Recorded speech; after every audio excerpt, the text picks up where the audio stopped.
Amen les amis, je suis content de vous revoir. Ça fait un moment qu'on ne s'est pas vu pour certains. Et c'est une joie de revoir vos têtes. Bienvenue à la maison, bienvenue à chacun. En plus d'être content de vous voir, je vous apporte aussi les salutations de nos autres églises sœurs dans toute l'Europe. On s'est retrouvés entre pasteurs ces dernières semaines. On a pu échanger combien Dieu nous bénissait tous. Et j'ai la joie de vous apporter la nouvelle suivante, c'est que pendant cette période d'église, toutes nos églises ont grandi, toutes ont vu des dizaines de baptêmes, toutes ont vu des gens s'engager pour Jésus et on a pris le temps de célébrer ça ensemble et je voulais aussi vous apporter cette bonne nouvelle de notre famille d'église. Alors, aujourd'hui, cet après-midi, j'aimerais vous parler d'un des éléments de ce que nous appelons notre vision. Vous savez, notre vision d'église, c'est ce qu'on dit, de ce qu'on comprend de l'église, comment on veut vivre l'église. En d'autres mots, c'est cette phrase qui est à ma gauche, glorifier Dieu en faisant des disciples de Jésus-Christ qui portent du fruit. Voilà pourquoi nous sommes là, voilà ce que nous voulons faire. Et vous le savez peut-être, cette vision, on la découpe en plusieurs éléments pratiques. Et on en a 10 caractéristiques qui résultent de ça, 10 choses sur lesquelles on met en pratique cette vision. Et j'aimerais m'intéresser à l'une d'entre elles aujourd'hui, qui vous a peut-être surpris la première fois que vous l'avez entendue, c'est celle-ci. Nous voulons être une église avec une culture de l'évaluation. Qu'est-ce que ça veut dire ça ? En fait, tout part de ce verset, de 1 Corinthiens 10, 31, qui dit ceci, « Faites tout pour la gloire de Dieu. » Absolument tout ce que nous devons faire, absolument tout ce que nous faisons doit tendre vers cet objectif suprême, la gloire de Jésus-Christ, à chaque instant, dans chaque tâche, quel que soit le contexte. Mais pour pouvoir vivre ça pleinement, ça veut dire qu'il y a besoin de temps où on s'arrête, on se retourne en arrière et on regarde ce qui s'est passé. Et on évalue, et on voit, est-ce que là, nous avons donné le meilleur que nous avons à Jésus ? Et pratiquement, certains d'entre vous le savent parce que vous avez rempli des évaluations, on a des évaluations régulières par rapport à tout ça. Et aujourd'hui, j'aimerais qu'on débusque, qu'on mette en lumière, qu'on attaque l'ennemi numéro 1 de ces versets-là. L'ennemi numéro 1 d'une culture de l'évaluation saine. L'ennemi numéro 1 d'une église qui veut vivre à la gloire de Dieu. Cet ennemi-là, c'est la médiocrité. Je crois que la médiocrité, c'est le cancer de l'Église. C'est la raison pour laquelle on a des églises qui deviennent obsolètes, qui ferment. On a plus de gens qui partent que de gens qui arrivent. On a plus de décès que de nouvelles naissances.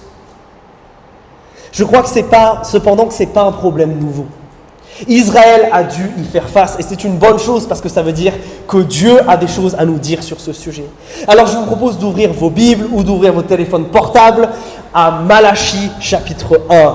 Alors pour vous aider à trouver Malachie, c'est simple, vous trouvez le Nouveau Testament. Le Nouveau Testament, il commence par l'évangile de Matthieu et Malachie, c'est juste avant.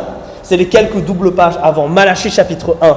Pendant que vous cherchez, j'aimerais vous donner un tout petit mot de contexte pour que vous sachiez dans quelles circonstances Dieu nous parle ici. Comme vous le savez, l'histoire du peuple de Dieu, elle est mouvementée. Israël a eu tendance à faire n'importe quoi au point de se diviser en 2 royaumes. Et malgré toutes les mains tendues par Dieu, malgré toutes les offres de réconciliation de Dieu qu'a fait Israël, il ne s'est pas repenti. Il a continué à désobéir à Dieu. Et quel a été le résultat de ça ? Dieu retire sa protection du royaume d'Israël et là des nations étrangères, les Assyriens, les Babyloniens viennent, saccagent tout, réduisent Jérusalem en cendres et déportent toute une partie de la population en exil. Mais on a un grand Dieu qui, même lorsque nous sommes des têtes de mule, lui ne s'arrête pas d'aimer. Et qu'est-ce qui va se passer ? Dieu va lancer une forme de sainte révolte, de sainte rébellion dans le cœur de 2 hommes, Néhémie et Esdras, qui vont dire c'est pas possible que les choses soient comme ça. Et qu'est-ce qu'ils vont faire ? Ils vont revenir en Israël, ils vont tout rebâtir. Néhémie va rebâtir le grand mur, la muraille d'Israël. On va rebâtir la ville de Jérusalem. Et Esdras va diriger toute la remise en place du temple, vous savez, la maison de Dieu sur terre. Et on est à cette époque-là, juste après que ces 2 grands hommes enfin aient tout rebâti. Et on pourrait se dire que tout va bien. Les gens reviennent, la vie reprend son cours normal. Les prêtres sont au travail dans le temple. De l'extérieur, tout semble bien aller. Et c'est à ce moment-là que Dieu va se mettre en colère. Lisons Malachie chapitre 1, je commence au verset 6. Un fils honore son père et un serviteur son maître. Si je suis père, où est l'honneur qui m'est dû? Si je suis maître, où est la crainte qui m'est due? Dit le Seigneur des armées. À vous, prêtres, qui méprisez mon nom. Vous dites, en quoi avons-nous méprisé ton nom? Mais vous apportez sur mon autel une nourriture souillée, et vous dites, en quoi t'avons-nous souillé? Mais c'est en disant, la table du Seigneur est une chose méprisable. Verset 8. Quand vous amenez en sacrifice une bête aveugle, n'est-ce pas mal? Quand vous en amenez une boiteuse ou malade, n'est-ce pas grave? Offre-la à ton gouverneur, je te prie. T'agréera-t-il? Te fera-t-il bon accueil? Dit le Seigneur des armées. Quel est le problème dans ces versets, mes amis? On nous parle des prêtres, n'est-ce pas? Le problème, c'est qu'on a des prêtres qui ne font pas bien leur travail. Vous savez, un prêtre, à l'époque, ça a un rôle majeur, c'est de s'assurer que Dieu et les gens, ça marche bien entre eux. Il y a des bonnes relations. Entre guillemets, le prêtre, c'est un spécialiste de ce qui plaît à Dieu et ce qui déplaît à Dieu. Et leur rôle, c'est d'être répartis dans tout Israël, dans des villes stratégiques. Et de là, les gens viennent les consulter. De là, les gens viennent apprendre à vivre comme Dieu veut qu'ils vivent. Ils viennent apprendre la loi de l'Ancien Testament. Et puis, par rotation, ils vont à Jérusalem, ils vont dans le temple. Et là, ils ont un devoir en plus. C'est offrir des sacrifices. Offrir des animaux en sacrifice pour le pardon des péchés. En reconnaissance à Dieu. Et ici, Dieu met le doigt sur cette chose-là. Il y a quelque chose qui ne va pas dans la manière dont ils font ça. Regardez bien le reproche qu'il leur est fait au verset 8. Ce n'est pas le fait qu'ils ne fassent pas leur travail que Dieu leur reproche. Ils offrent bien des animaux en sacrifice. Dieu, ce qui le dérange, c'est la manière dont ils font leur travail. La qualité avec laquelle ils le font. Dieu ici nous dit, je m'intéresse à la qualité de ce que vous faites. Pas seulement à ce que vous m'obéissiez, mais à la qualité de votre obéissance. Dieu ne veut pas simplement que les prêtres fassent leur service pour lui. Non, non, non, regardez bien. Il est préoccupé par la manière dont ils le font. Est-ce que vous aviez déjà réalisé cela? Est-ce que vous aviez déjà pensé que pour Dieu, la manière dont nous le servons, la manière dont nous l'adorons, la manière dont nous sommes en relation avec lui, elle est importante? Que pour Dieu, la manière dont nous arrivons pour le louer, elle est importante? Elle est tout aussi importante que le fait que nous venions cet après-midi?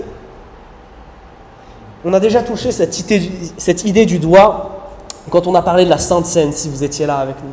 Peut-être vous vous rappelez. On a vu que justement c'était la manière avec laquelle on arrivait à ce repas qui nous permettait de le prendre ou de ne pas le prendre. Dieu se préoccupe de la manière dont nous faisons les choses. Alors je ne sais pas si ça vous étonne. Bon, la première fois que j'ai lu ce texte, j'étais assez étonné de voir ça. Mais les prêtres, eux, sont étonnés. Versets 6 et 7, ils posent des questions à Dieu. Au début, ils ne comprennent pas. Dieu il leur dit, c'est du mépris. Et eux, ils disent, quoi? En quoi avons-nous méprisé ton nom? Et Dieu leur explique, vous apportez une nourriture souillée. Qu'est-ce qu'il veut dire par là, Dieu? C'est ce qu'il dit au verset 8. Au lieu d'amener les animaux les plus beaux, qu'est-ce qu'ils amènent? Des bêtes malades, des bêtes boiteuses, des bêtes aveugles. Les animaux qui ne valent pas grand-chose. Ceux dont ils ne pourront pas tirer un bon profit s'ils les vendent. S'ils sont malades, d'ailleurs, ça va être compliqué même de les manger. Ils vont offrir à Dieu leur reste, le moins bien de ce qu'ils ont. Au lieu de lui offrir le meilleur du meilleur, il lui offre le moins bon. Il lui offre les pires bêtes qu'ils peuvent trouver. Et ça, c'est vachement préoccupant. Et ça devrait nous alerter parce que nous aussi, on pourrait tenter de faire des choses comme ça. Laissez-moi vous donner un exemple. Je ne sais pas vous, je ne sais pas comment est votre maman et si la fête des mères, c'est quelque chose d'important pour elle. Je sais que pour certaines mamans, c'est un moment important à célébrer. Alors peut-être que vous êtes un enfant qui est vachement bien élevé et que vous avez l'habitude de rendre visite ou de téléphoner à votre maman pour l'occasion. Et peut-être que vous vous dites, bon, c'est la fête des mères, alors il faut que je fasse plaisir à maman. Je vais lui apporter une petite boîte de chocolat et quelques fleurs et elle sera contente. Mais bon, la journée passe, vous êtes rentré du travail un peu tard, donc il faut se dépêcher d'y aller. Et vous vous dites, bon, je vais pas passer au supermarché. Tiens, dans mon armoire, il y a cette boîte de chocolat que j'ai commencé à Noël. Bon, il en manque quelques-uns, c'est pas si grave, je vais lui apporter ça. Et puis vous mettez en route pour aller chez elle, et là vous passez devant le fleuriste. Et vous vous garez, et là vous voyez qu'il y a une queue qui est longue, qui vous paraît longue. Vous vous dites, voilà. Alors vous faites le tour du magasin, vous allez là où il y a les poubelles, et vous allez chercher les fleurs de la veille. Je ne sais pas comment est votre maman, mais si moi je me présente avec ça devant elle, elle me tape avec le bouquet de fleurs. Non, ça ne serait pas une manière de l'honorer.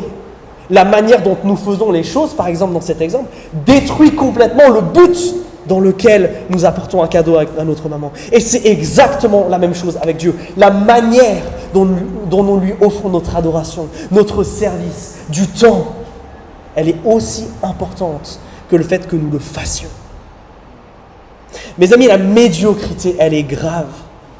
Elle est grave parce que Dieu nous dit, au verset 6, et c'est très fort, et c'est même très dérangeant, que c'est de la médiocrité. Quoi ? Pardon, que c'est du mépris. Que la médiocrité, c'est du mépris. Les versets 6 et 7 servent à nous convaincre que la médiocrité, c'est grave, mais le verset 6 nous en donne la cause. Et Dieu dit la chose comme ça, il part d'un constat logique. Un fils honore son père, autrement dit, un enfant obéit à ses parents. Un serviteur craint son maître. Un employé respecte son patron. Et Dieu dit, mais les mots père et les mots maître, c'est des mots qui correspondent à notre relation les uns aux autres. Donc si je suis votre père, où est l'honneur qui m'est dû ? Si je suis votre maître, où est la crainte, où est le respect qui m'est dû ? Mes amis, la médiocrité, elle arrive quand notre attitude vis-à-vis de Dieu ne correspond pas à ce que nous pensons de lui. Et c'est exactement ce que Dieu dénonce ici. La médiocrité, elle est liée dans cela. Dans une déconnexion entre ce que ma bouche dit et ce que mes mains font. Et Dieu appelle ça du mépris. Et peut-être que vous vous dites, mais il y va fort, Dieu. C'est peut-être pas si grave que ça. Enfin, ça arrive de temps en temps de ne pas faire des choses de manière parfaite et excellente. Mais Dieu appelle cela du mépris. À quoi ça ressemble pour nous ? Vous savez que j'ai un cheval de bataille ici, c'est qu'on commence à l'heure. Et c'est pas simplement parce que je crois que c'est mon côté alsacien et allemand que l'heure c'est l'heure et qu'il faut commencer à l'heure. Mais je crois que profondément, si on croit qu'ici, on vient rencontrer Dieu, on vient dans sa présence, on ne peut pas se permettre d'être en retard. Sinon, il y a une déconnexion entre ce que nous pensons et ce que nous faisons. Nous croyons qu'il est le roi des rois, l'être le plus incroyable de l'univers, celui qui nous aime par-dessus tout et celui que nous aimons plus que tous. C'est normal d'être systématiquement en retard dans sa présence. Ça me paraît bizarre. Mes amis, arriver nonchalamment et en retard dans la présence de Dieu, pour un chrétien, c'est du mépris. Et vous allez me dire, Quentin, tu y vas fort. Le principe, c'est quand même juste qu'on soit là. C'est quand même génial qu'on soit tous ensemble. C'est pas donc ça le principal. Dieu, finalement, il connaît nos cœurs. Dieu, il connaît nos cœurs. Et il sait que si je viens, c'est quand même que j'ai envie de l'adorer. Et bien justement, Dieu connaît nos cœurs. Et Jésus est très clair dans l'Évangile. C'est de notre cœur que proviennent les actes que nous faisons. Et s'il y a une déconnexion entre ce que nous disons et ce que nous faisons, c'est ce que nous faisons qui reflète l'état de notre cœur, pas l'inverse. Dieu nous met en garde, mes amis. Une médiocrité manifestée, elle vient d'une forme de mépris pour lui. Et je ne sais pas ce que vous ressentez quand je dis ces mots-là, mais moi je tremble, moi j'ai peur quand j'entends ça. Quoi ? L'attitude avec laquelle je fais les choses, elle peut vouloir dire que je méprise Dieu. Mes amis, voilà pourquoi la médiocrité c'est grave. Parce que c'est un péché du cœur. C'est un péché qui révèle l'état de notre cœur. Un service médiocre, une adoration médiocre, révèle de la déconsidération pour Dieu. Et comme il le dit lui-même, du mépris. La médiocrité, c'est grave pas seulement parce que c'est apporter quelque chose de pas terrible à Dieu, et qu'en soi, vu qu'il est Dieu, il mérite le meilleur. C'est pas que pour ça que c'est grave. C'est grave parce que ça révèle un problème profond, un problème de cœur. Et ça nous met mal à l'aise. Ça, c'est fort. Alors, mes amis, si Dieu s'intéresse à la manière dont je fais les choses, si la médiocrité pour Dieu, c'est du mépris pour lui, alors on a besoin de s'arrêter là. On a besoin de réfléchir, de faire un petit point sur nous. Et j'aimerais maintenant vous montrer 3 signaux d'alerte dans ce texte. 3 signaux qui nous montrent que notre adoration, notre service pour Dieu, il pourrait être en train de devenir médiocre. 3 choses auxquelles il faut faire attention pour ne pas tomber dans cela. La première chose, on la trouve au verset 8. Quand Dieu pose ces questions rhétoriques-là. Quand vous amenez en sacrifice une bête aveugle, n'est-ce pas mal ? Quand vous en amenez une boiteuse ou malade, n'est-ce pas mal ? Offre-la donc à ton gouverneur, je te prie. T'agréera-t-il, te fera-t-il bon accueil, dit le Seigneur des armées ? Dieu fustige les prêtres ici, en leur disant, les gars, ce que vous m'amenez, c'est nul, c'est médiocre. Pourquoi ? Parce que jamais, au grand jamais, vous n'oseriez apporter ça à votre chef, à votre employeur, à votre gouverneur, à votre roi, et pourtant, vous l'apportez au roi des rois. Et ça, mes amis, c'est le premier problème que Dieu met en valeur ici. C'est un problème de 2 poids, 2 mesures. Un problème de standard, beaucoup trop bas. Et Dieu nous dit, il y a un moyen très simple de savoir si ton service, ton adoration, elle est médiocre ou non. C'est ce que je vais appeler ici le test du gouverneur. Si ce que tu offres à Dieu, tu ne te permettrais pas de l'offrir à quelqu'un d'important, alors tu tombes dans la médiocrité. Mes amis, je reprends mon exemple de tout à l'heure, par rapport à l'heure à laquelle nous arrivons. Si nous savions que nous allons rencontrer la maire de Nantes, pire encore le président de la République, on serait tous à l'heure, on serait tous prêts.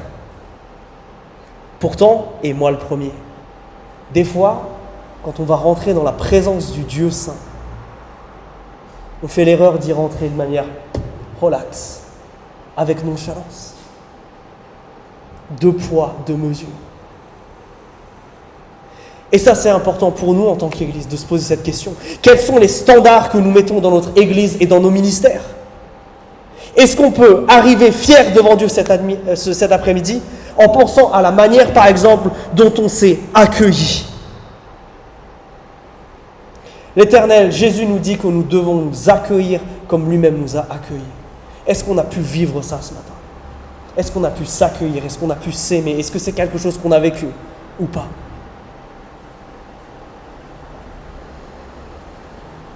Est-ce que nos moniteurs d'école du dimanche et tous ceux qui servent dans ce ministère, est-ce que lorsque on arrive pour les servir, on arrive « Oh non, c'est le dimanche où je sers les enfants » ou est-ce qu'on arrive le cœur brûlant et ardent à l'idée qu'on va partager le message qui donne la vie à des enfants ? Je peux vous garantir une chose, si on laissait à chacun d'entre nous l'opportunité, pendant 1 demi-heure, d'aller parler aux enfants du président, est-ce qu'on ne serait pas tous survoltés à l'idée qu'on puisse avoir l'occasion de parler de Jésus à ce moment-là ? Le problème, 2 poids, 2 mesures. Est-ce que nous, musiciens, prédicateurs, conducteurs de louanges, est-ce que là, pour ce dimanche, nous avons abattu le travail nécessaire pour nous conduire tous dans l'adoration que Dieu mérite ? Est-ce que toi qui es venu adorer cet après-midi, tu es venu prêt, pas à moitié endormi, le cœur bouillant à l'idée que tu allais passer des instants dans la présence de Dieu ? Est-ce que quand nous avons chanté tout à l'heure, ton cœur, tes pensées, ton âme étaient tous captivés et dirigés vers la majesté et la beauté de Jésus-Christ ? Ou est-ce que tu pensais à ce que tu allais faire en rentrant, au fait que le week-end était terminé et que demain on reprend le travail ? Le problème, mes amis, c'est que nous avons tendance à adorer et servir Dieu d'une manière médiocre. Et pourtant, on sait que si on se permettait d'agir comme ça dans le monde professionnel, on aurait au minimum des problèmes. Pire, on pourrait se faire virer. Nos compagnies couleraient si c'était le cas. Et pourtant, c'est bien souvent ce que nous offrons au Dieu de l'univers. Pire encore, notre Dieu, ce n'est pas seulement le roi des rois. On ne doit pas lui amener le meilleur parce que seulement il est Dieu et il le mérite. Mais ce Dieu-là, qu'est-ce qu'il a fait pour nous? Ce Dieu-là, il est allé à la croix. Ce Dieu, il est allé naître dans la boue. Ce Dieu, il est allé souffrir pour nous. Et ça fait d'autant plus mal de se dire qu'on peut offrir ça à quelqu'un qui nous aime tellement. Ici, dans ce texte, au lieu de donner à Dieu le meilleur de ce qui est demandé dans la loi de l'Ancien Testament, à savoir des animaux beaux sans défaut, qui sont les premiers-nés du troupeau, et les meilleurs, il refile à Dieu des bêtes malades et boiteuses. De la même manière, qu'est-ce que nous donnons à Dieu de notre temps?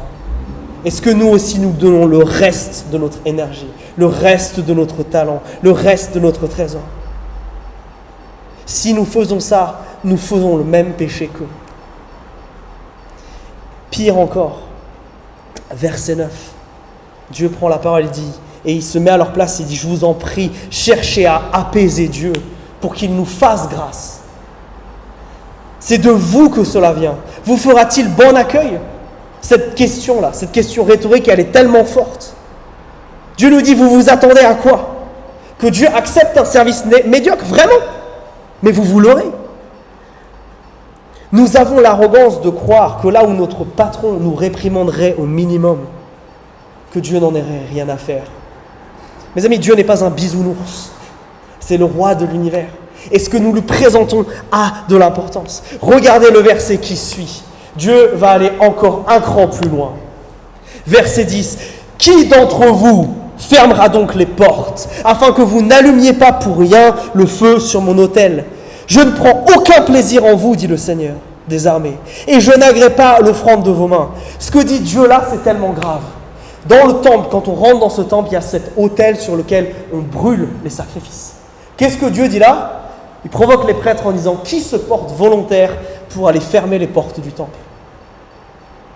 Je préfère que vous ne fassiez rien à ce que vous m'offriez quelque chose de médiocre. Waouh! Dieu nous dit, mieux vaut ne rien faire, mieux vaut ici ne pas servir que de faire quelque chose de médiocre. Et c'est tellement choquant d'entendre Dieu dire ça. Que Dieu puisse rejeter un service médiocre. Que Dieu rejette un service qui fait le minimum syndical. Une adoration qui n'est pas pleine et entière. C'est important pour Dieu que nous soyons là cet après-midi. Mais ça ne suffit pas de venir. Dieu s'intéresse à la qualité du temps que nous passons avec lui. Alors ça, c'était notre premier signal d'alarme. Quand nous mettons un double standard. Mais maintenant, il y en a un deuxième. Si on continue à lire, verset 12. « Mais vous me profanez en disant, la table du Seigneur est souillée, et la nourriture qu'elle rapporte est misérable. Vous dites, quelle fatigue! Et vous faites fi de moi, dit le Seigneur des armées. Et cependant, vous amenez ce qui est le produit d'une spoliation, ce qui est boiteux ou infirme. Voilà l'offrande que vous amenez. Vais-je l'agréer de votre main, dit le Seigneur. » Regardez le verset 12 là, et ce que disent les prêtres. Au verset 12, ils commencent à comprendre qu'il y a un problème. Regardez, ils sont d'accord. Et ils disent, ouais, effectivement, la table du Seigneur, elle est souillée. Et quelle est la réaction qu'ils ont par rapport à ça? Verset 13. Oh, quelle fatigue. Peut-être dans votre version, vous avez, quel fardeau. Ah, c'est trop compliqué. Ah, c'est trop dur. Ah, ça me coûte trop de temps. En d'autres mots, ils ont la flemme. Le deuxième signe, mes amis, que notre service devient médiocre, c'est la paresse. Mes amis, si on est honnête, et moi le premier, je dois le confesser, c'est bien souvent ce qu'on dit. C'est bien l'attitude que nous avons. « Ah, c'est trop. Ah, ça va me demander trop. » Mais heureusement, ce n'est pas l'attitude que Jésus a eue quand il a fallu nous sauver. Heureusement, Jésus n'a pas eu la flemme de venir naître dans des conditions absolument terribles. Heureusement que Jésus n'a pas eu la flemme de subir la faim et la soif, de jeûner pendant 40 jours dans un désert. Heureusement que Jésus n'a pas eu la flemme et a accepté d'être épuisé au point que lorsqu'il est sur un bateau au milieu d'une tempête, il ne se réveille pas.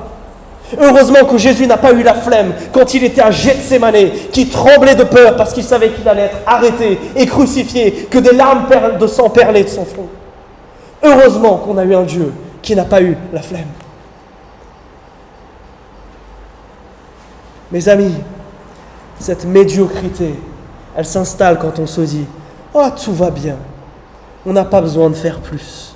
Dieu se satisfera bien de ce que je lui donne. Il sait tout ce que j'ai à faire dans la semaine. Il me fera grâce, il connaît mon cœur. Justement, il connaît mon cœur. Justement, il sait que bien souvent, nous cherchons à justifier notre médiocrité par la montagne de choses que nous avons à faire chaque semaine. Et soyons clairs, nous avons tous une montagne de choses à faire chaque semaine. Les journées ne sont pas assez longues. La question, c'est quelle priorité nous donnons. Est-ce que nous sommes paresseux avec les choses de Dieu? Ou est-ce que nous les mettons en priorité dans nos vies? La paresse, voilà le grand symptôme de la médiocrité. Vous savez, Michel-Ange, il a une phrase célèbre par rapport à ça. Il dit, la médiocrité, c'est pas quand on vise trop haut et qu'on rate. La médiocrité, c'est quand on vise trop bas et qu'on réussit. Mes amis, les églises ferment parce que nous acceptons de viser bien trop bas et parce que nous y arrivons. Parce que nous disons que, un baptême par an, c'est pas si mal. Que parler de sa foi une fois tous les 3 mois, c'est déjà bien. Effectivement, ces choses sont bien. Évidemment, il faut les célébrer. Mais est-ce qu'on ne pourrait pas faire plus? Est-ce qu'on n'est pas un peu paresseux? Mes amis, les implantations d'églises comme la nôtre n'échouent pas parce qu'elles sont trop ambitieuses, mais parce que nous avons la paresse de tout donner pour aller chercher ceux pour qui Jésus est mort et veut sauver. Mes amis, les églises se ferment non pas parce qu'elles investissent trop de temps, trop d'argent dans la formation de leurs responsables, dans leurs locaux, dans la préparation des enfants, dans des œuvres d'évangélisation, non.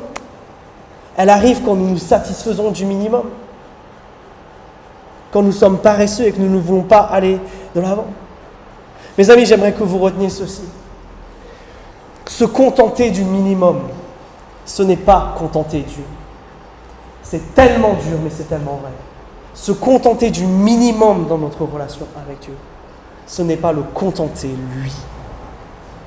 C'est bien pour ça d'ailleurs que nos amis catholiques ont nommé la paresse comme l'un des 7 péchés capitaux. Une des choses qui ne nous attire pas la faveur de Dieu et bien au contraire. Et je pense qu'ils ont vraiment raison sur ça parce que regardez le verset 14. Par quel mot il commence ce verset 14?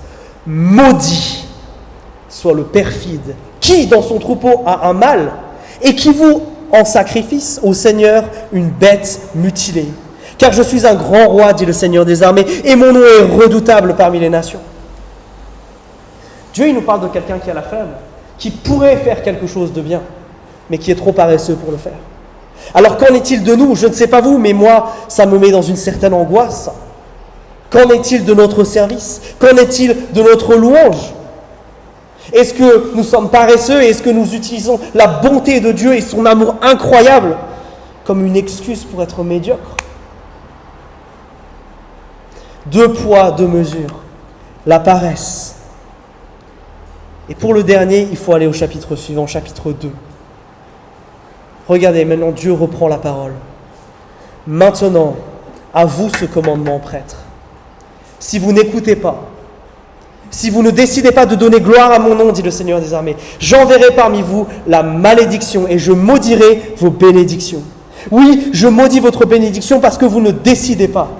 À cause de vous, je rabroue votre descendance. Je vous jetterai du fumier au visage, le fumier de vos fêtes, et on vous emportera avec lui. Ouh, c'est dur.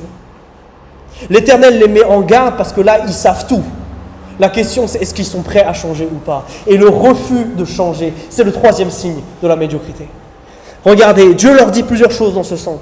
Il dit, si vous n'écoutez pas, changez là, il faut que vous écoutiez. Si vous ne décidez pas, toujours au verset 2, parce que vous ne vous décidez pas, toujours à la fin du verset 2. Dieu est radical. Si nous savons que nous tombons dans une forme de médiocrité et que nous ne nous repentons pas, c'est tellement grave.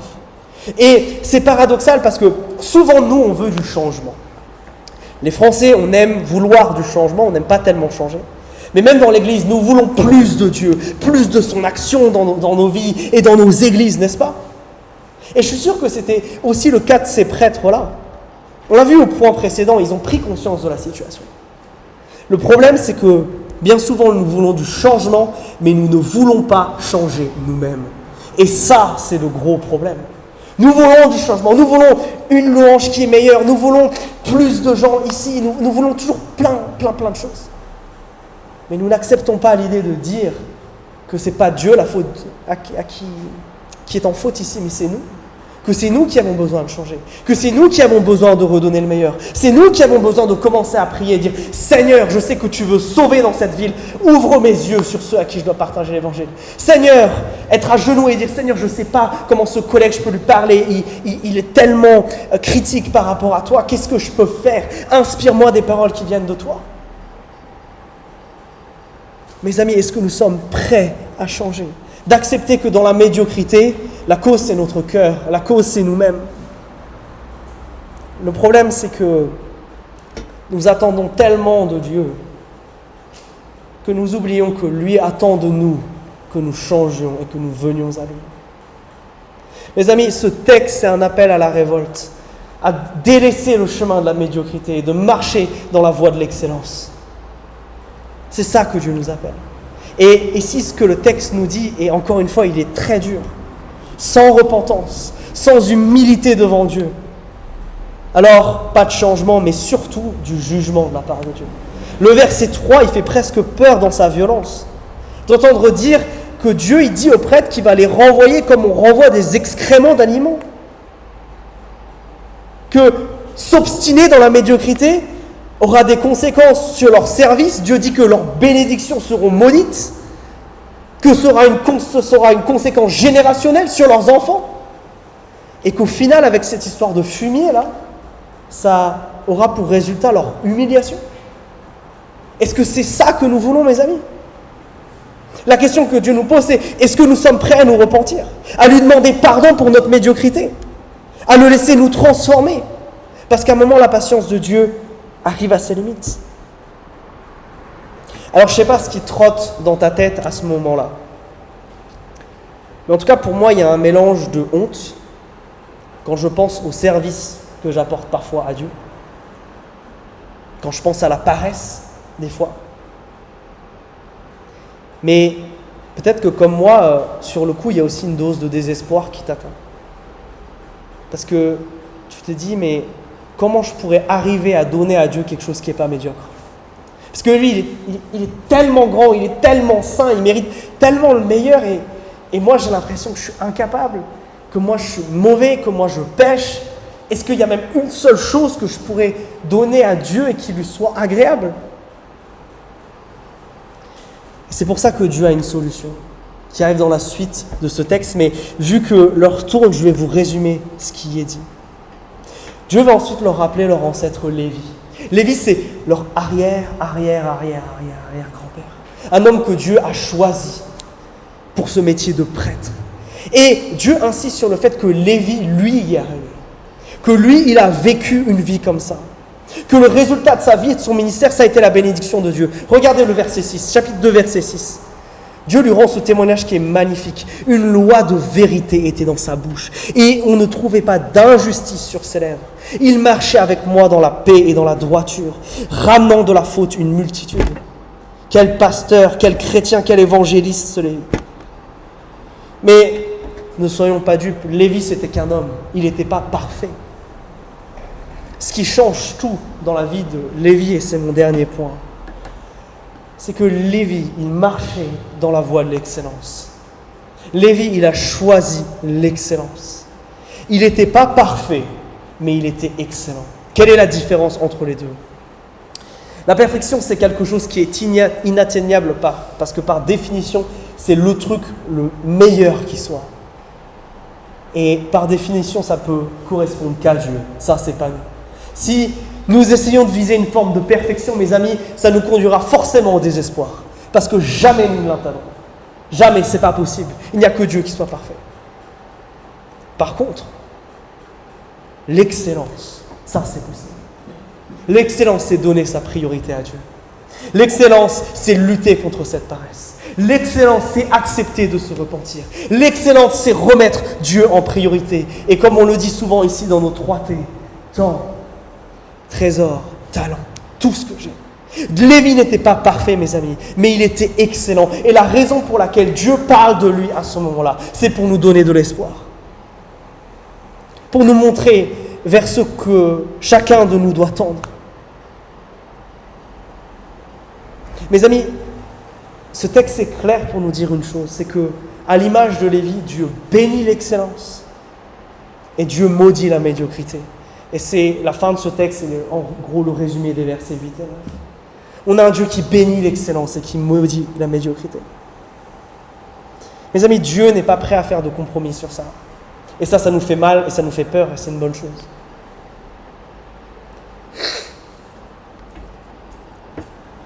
La question qui se pose à nous, c'est qu'est-ce qu'on fait maintenant? Comment on répond à ce Dieu? Comment on répond au Saint-Esprit dans ce qu'il nous dit ici?